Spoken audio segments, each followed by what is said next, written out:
Et si on tentait de naviguer ensemble dans l'inconnu ? Prends une grande inspiration et laisse-toi embarquer. La météo du moment, c'est le podcast qui mélange météo, introspection et tarot. Hello, j'espère que tu vas bien. On se retrouve pour découvrir ensemble les énergies de la semaine. Cette fois-ci, on va partir sur 2 tarots différents. On va d'abord commencer par le tarot du corbeau, et ensuite, à peu près au milieu de l'épisode, on avancera avec The Wandering Star Tarot. L'objectif ici, c'est d'avoir 2 messages différents de 2 voix, soit de 2 tarots différents, qui vont sûrement faire des parallèles et se rejoindre entre eux. On commence tout de suite avec le premier tarot.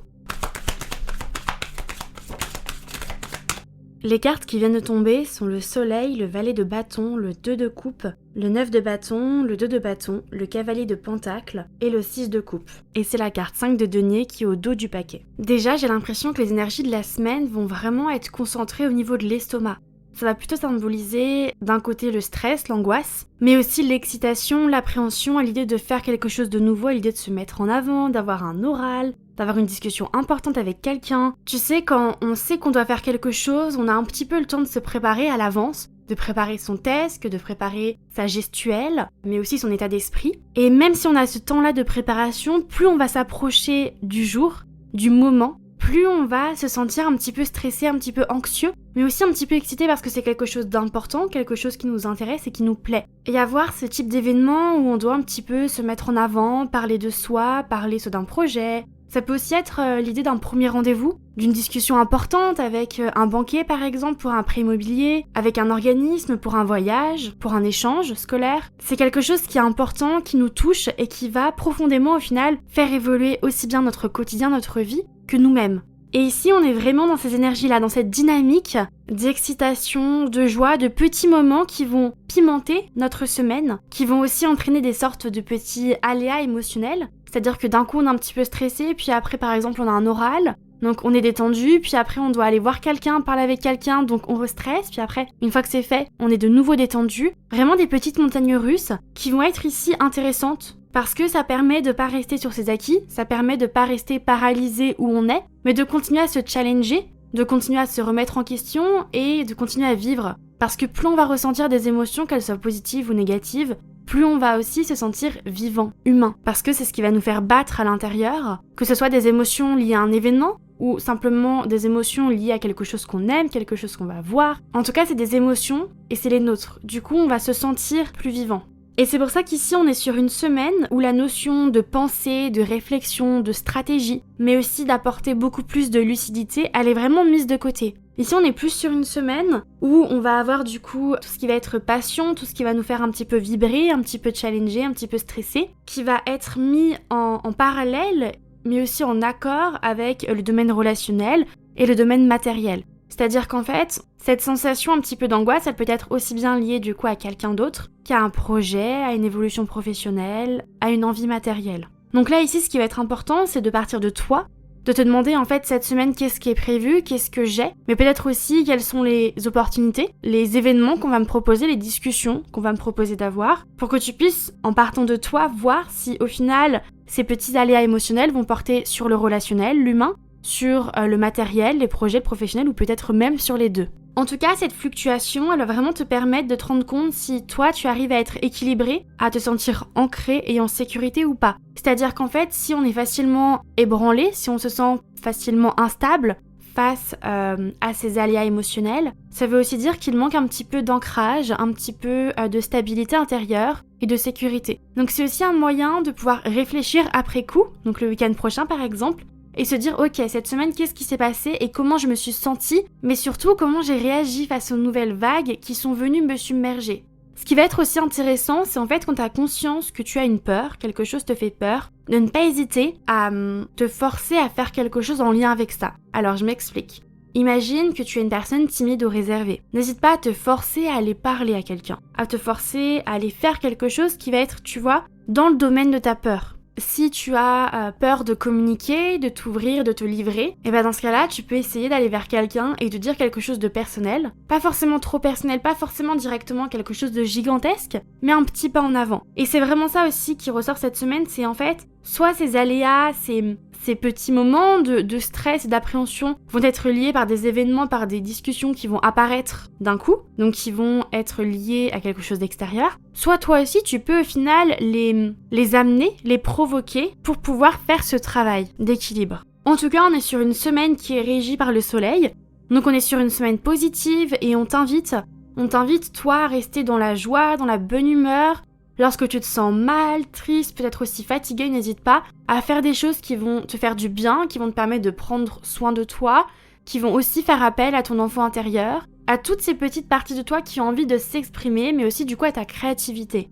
Et du coup, on a un dernier point qui ressort avec le 6 de coupe et le 5 de denier, autour de la notion de perte, d'avancer et de laisser tomber. Pour approfondir ce point-là, on va du coup passer au deuxième tarot. Du coup, comme nouvelle carte, on a le cavalier d'épée, le 3 de coupe, le 4 d'épée, l'ermite, le 8 d'épée et le 8 de denier à l'envers. En fait, ce second tirage, il invite vraiment à se demander si tu ne ressens pas au fond de toi un sentiment de frustration, un conflit intérieur. Un conflit intérieur qui peut aussi bien porter sur ce que tu as vécu dans le passé et qui tu es aujourd'hui, mais aussi sur qui tu es aujourd'hui et qui tu aimerais être, qui tu aimerais devenir. On a un conflit qui s'exprime entre deux facettes de toi, de vision de toi, de façon d'être de toi, mais du coup aussi potentiellement de temporalité, de options. C'est quelque chose qui est profondément touchant dans un certain sens, c'est-à-dire que c'est assez triste, et on ressent cette sensation de manque, de vide intérieur. Et c'est l'impression qu'on peut aussi avoir tendance à se demander pourquoi je ressens ça, pourquoi je ne me sens pas complet ou complète. Et en fait, cette question-là, ces questions-là surtout, toutes ces questions-là, elles nécessitent de faire une sorte de cheminement intérieur pour y répondre.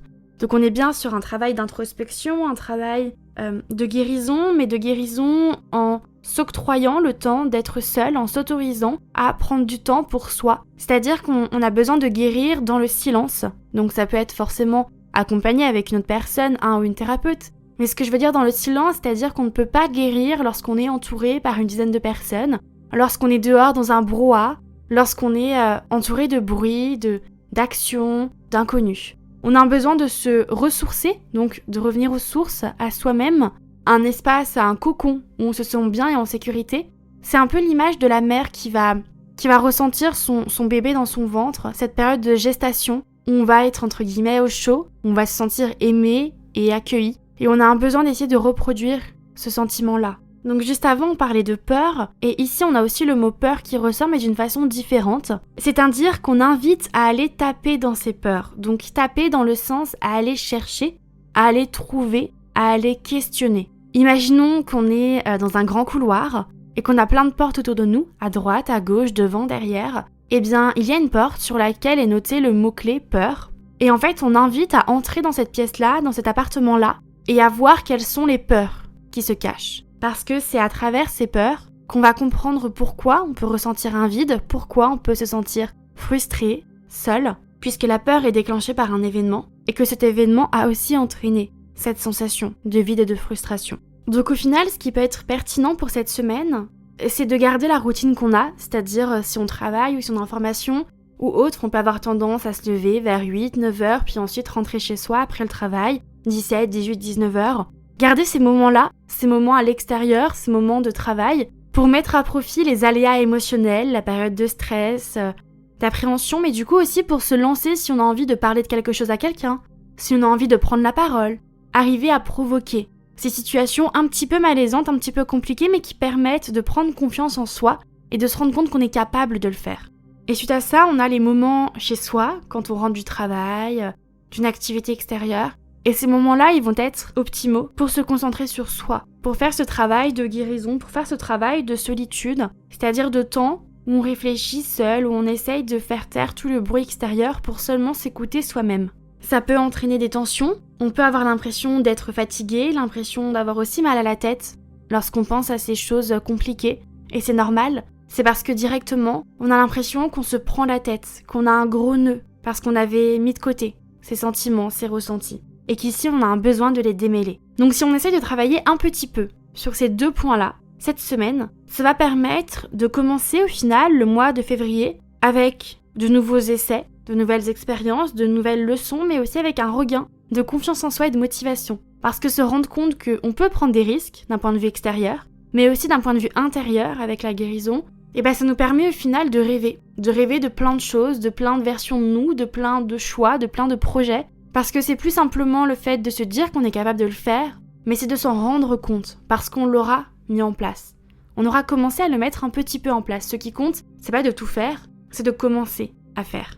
Du coup, c'est la fin de l'épisode. J'espère qu'il t'a plu. N'hésite pas à le noter ou à laisser un commentaire si tu en as envie. Et si tu es intéressé par la spiritualité et le tarot, tu peux aussi retrouver plus de contenu sur ces domaines directement sur Instagram. En tout cas, je te remercie pour ton écoute et ton temps, et je te souhaite une très belle semaine.